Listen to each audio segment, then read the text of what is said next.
Adventures of Ozzie and Harriet, starring the entire Nelson family, Ozzie, Harriet, David, and Ricky. Here is Ozzie, who plays the part of Ozzie Nelson. And, of course, his lovely wife, Harriet, as Harriet Nelson. The older of the Nelson boys, David, appears as David Nelson. And his younger brother, the irrepressible Ricky, played by Ricky Nelson. The Nelsons' next-door neighbor, Thorny, is played by Don DeFore.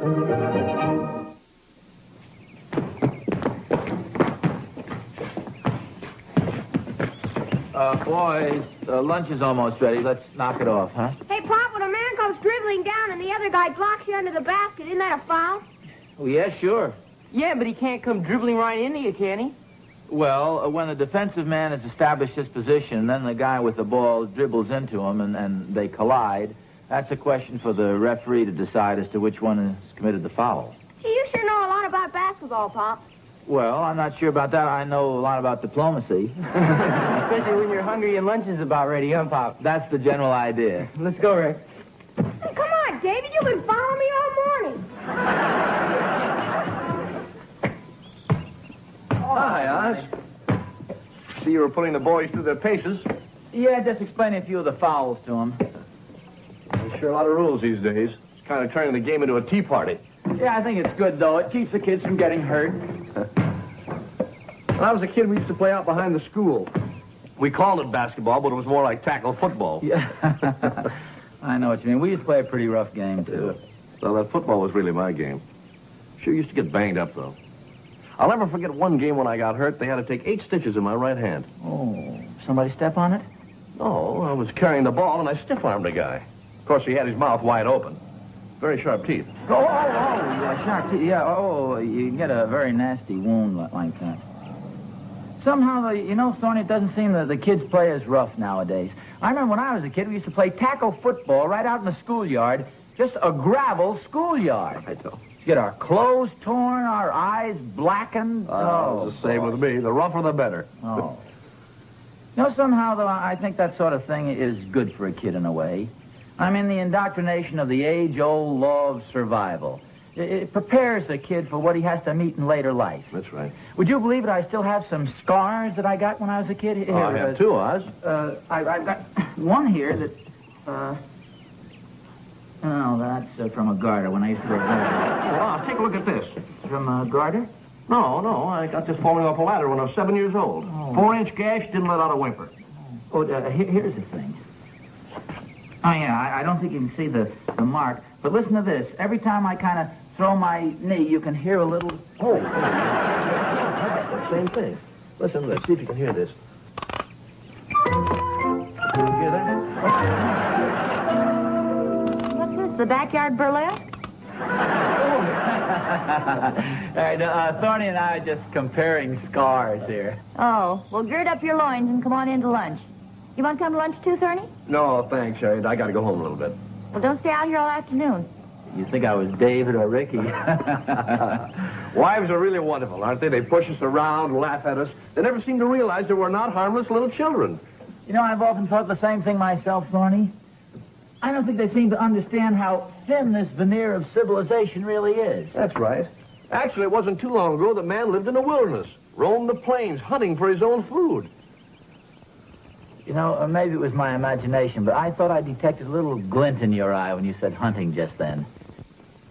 You know, you have the signs of a hunter, too. That little squint in your left eye. You know, Oz, there are certain disadvantages to being married men. Now, if we were single, we could pack up our gear and go off on a hunting trip. Let's go anyway. Oz, you don't know what you're saying. Sure I do. Come on, we can get an early start in the morning. Throw a couple of blankets in the old bedroll, get a couple of sacks of flapjack flour, a bag of coffee, and a side of bacon. Camping out. The wind whistling through the trees. A lone coyote howling in the distance. Just the two of us. Rugged outdoor men. Men against nature. Fresh morning air. That sweet aroma of coffee boiling on an open fire. I'm oiling the guns while you're cooking the flapjacks. And far across the lake, a moose calls. Ozzie, come on, lunch is ready. Okay, Harry, I'll be right there. Now, Oz, we'll give an early start in the morning. And when you're ready, give me the old moose call. The old moose call. Oh, I don't care if you want to go. But isn't this something new, hunting? You've always had trouble swatting flies. What you don't seem to realize, Harriet, is that I'm basically not the mild, gentle creature that you believe me to be. Oh, it's true that I've adjusted myself to meet civilization's demands, to accept the responsibility of a family, but basically there's still a great deal of the savage beast still lurking within me. Well, I don't care if you want to get out of a nice warm bed and go up there and slosh around in the mud and snow for a few days. It's going to be pretty cold up there in those mountains, you know. Well, Harriet, that's part of the fun of the great outdoors. Meeting nature head on. We'll get a real early start. Probably get up about, say 4 o'clock in the morning. You and the boys will still be in bed, of course. You really going hunting, Pop? Oh, where did you hear about it? Mr. Thornberry told me. I ate lunch over at Will's. That's where you were. Yes, ma'am. What are you going to hunt, Pop? Oh, deer, rabbits, ducks. They're all meat on the table. Will Thornberry was bragging about what a great hunter his father is. Says Mr. Thornberry hunts all the time. Well, maybe Mr. Thornberry is a good hunter. After all, he shot that moose. You've seen it over his fireplace. Yeah, he must have used a big bullet, boy. There's nothing left but the head. They ate the rest of it. A moose is huge. They must have had moose for months. Mr. Thornberry says he used to hunt grizzly bears with a sharp stick. I'm afraid I find that a little hard to believe. As long as you've had your lunch, why don't you go outside and play, Okay, Mom. Can I borrow some money, Pop? I want to get a couple of comic books. Well, okay, here's your allowance. I wish you'd raise your standards of literature. I wish you'd raise my allowance. Imagine the nerve of that Thorny telling Ricky he used to hunt grizzly bears with a sharp stick. Well, I don't know. I wouldn't be surprised if Thorny were quite a hunter. He's the outdoor type. Oh, Harry, are you kidding? He's no more the outdoor type than I am. Just because a man has a sun lamp and no buttons on his shirt doesn't mean a thing. I'll admit I haven't been hunting in quite a while, and I may be a little rusty, but I can still handle a rifle. Are you sure you want to go through with this? Are you kidding? Of course I do. Well, okay. But when the cold gray dawn is breaking and you're sitting around a campfire eating soggy pancakes and washing it down with coffee that tastes like tobacco juice, don't say I didn't warn you. You mean you really think this may turn out to be an unpleasant adventure? No, of course not. I was only kidding. You didn't take me seriously, did you? No. No. As a matter of fact, I didn't hear half the things you were saying. I was kind of thinking about the trip a little bit. Say, could I have another cup of tobacco juice, please? Of coffee.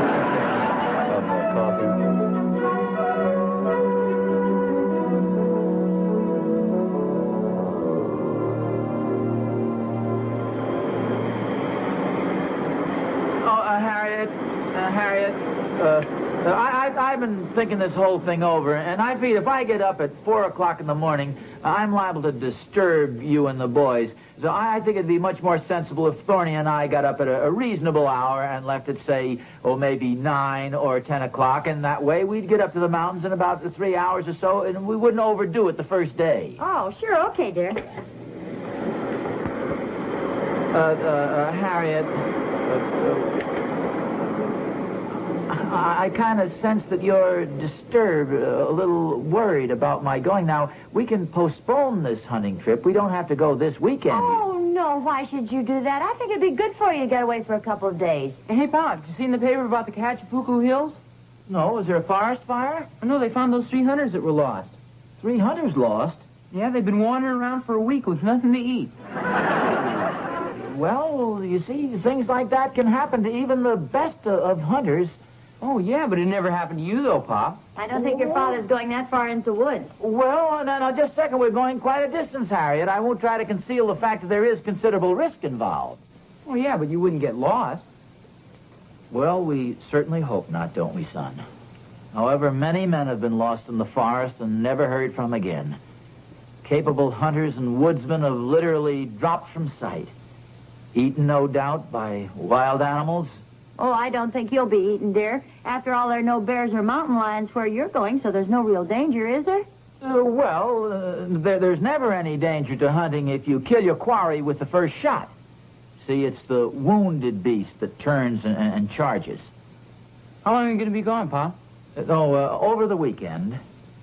That is, unless Mr. Thornberry backs out. Oh, I don't think he will. I don't think he will either, Pa. Well, you never can tell. After all, he is a family man, and I'm sure he realizes there's considerable danger involved. Not only that, he doesn't like to drive his car in the wintertime, especially through the mountainous area. Gee, I wonder what the weather is up there. Maybe I ought to call the Weather Bureau and find out. Want me to call him, Pa? No, just hand me the book, would you, son? Thanks very much. Pardon me. Oh, hi, Pa. All right, son. Hey, I'm reading some great stuff here. Longfellow. Oh, that's a good boy. I'd like some weather information, please.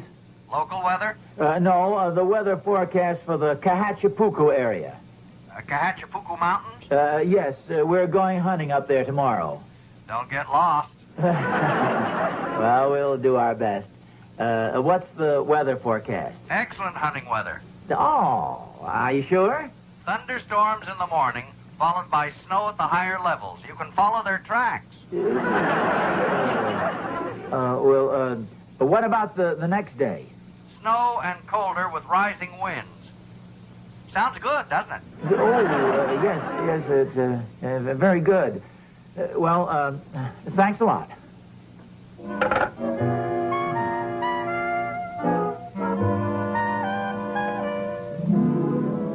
Hey, Pop, listen to this. It's pretty good. From his lodge went Hiawatha, dressed for travel, armed for hunting. Yeah. Warning said the old Nokomis, go not forth, O Hiawatha. Son, why don't you stop reading that silly junk and buy yourself a nice comic book or something? Gee, Pop, I kind of like it. Well, okay. Fearless Hiawatha heeded not her woman's warning. Forth he strode into the forest. At each stride a mile he measured. Lured the eagle sky above.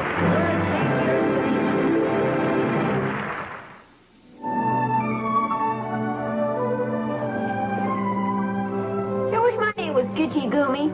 Yeah, that'd be a good idea. And we could call you Gicky instead of Ricky. I wouldn't take that Indian stuff too seriously anyway, Rick. David, don't be blowing that, will you? First thing you know, we'll have every duck in the neighborhood flying in here. There was a good picture about hunting on television tonight. It's too bad you boys missed it. What was that, Harriet? Oh, well, these hunters were up in the mountains, and their provisions were disappearing, and they noticed the tracks of a grizzly bear outside of their cabin. Well, I've seen that a couple of times. It really wasn't a grizzly bear at all, was it, Mom? No, it wasn't. It was this prowler who had these things that he put on his feet to make it look like the footprints of a grizzly bear. Oh, say, that reminds me, Harriet. Did you know there was a prowler outside the Randolph's house the other night? Really? Yeah, they saw his footprints in the flower bed. Maybe it was a grizzly bear impersonating a man. I wouldn't joke about that sort of thing if I were you, Dave. No, your father's right. I wouldn't want any prowlers around here. Say, Harriet, you know, if there are prowlers in the neighborhood, maybe I shouldn't go on that hunting trip tomorrow. Oh, dear, the Randolphs live way over on the other side of town. Well, I know. Forget about it, dear. You go have a good time. The boys and I'll be fine. We'll lock all the doors and windows. Come on, fellas. It's time for bed. Prowlers in the neighborhood. Footprints in the flower beds.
Yes, dear?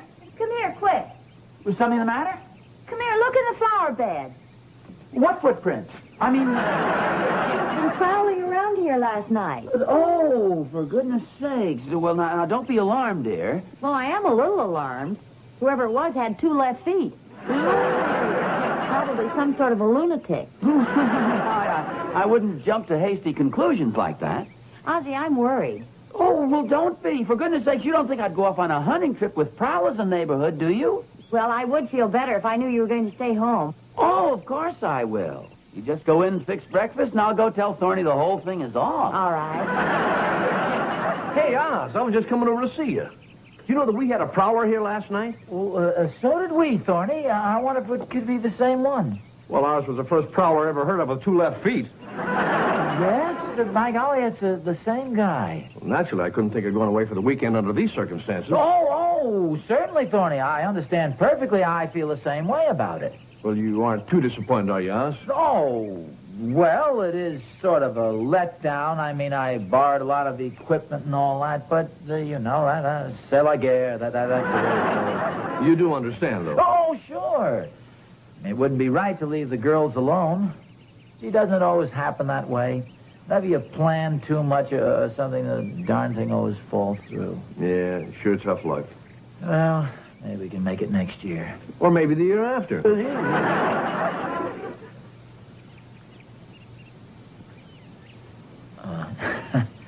Thorny, I'll let you in on a little secret if you promise you won't tell Harriet.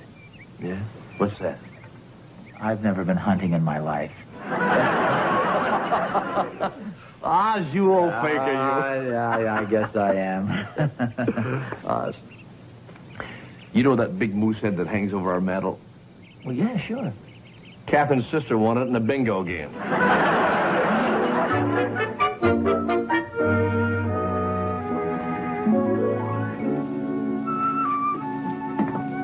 Oh, hi, Mom. Hi, Rick.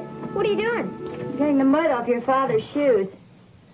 Does Pop always wear one brown one and one black one? Well, not usually, but you see, last night when he got up to walk around in the flower bed, it was dark in the bedroom, and he picked up 2 left shoes by mistake. Were you awake? Yes, I was. Good thing I followed him downstairs, too. He had himself locked out of the house until I unlatched the door. Are you going to tell him you know? No, I'm not, and don't you either. You think when I get married that I'll have a wife as smart as you. Well, thank you, dear. Not that I'm so smart, it's just that... Well, quite a few years ago, I hooked a nice big fish. I like him very much, and I want to make sure he doesn't get away.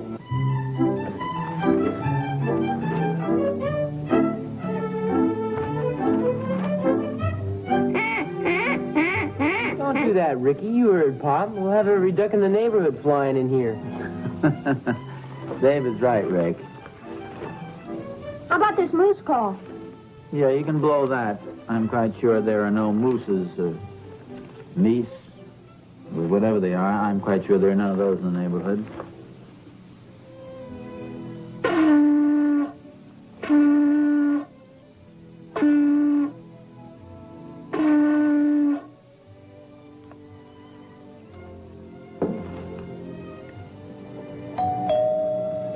Oh, I'll get it.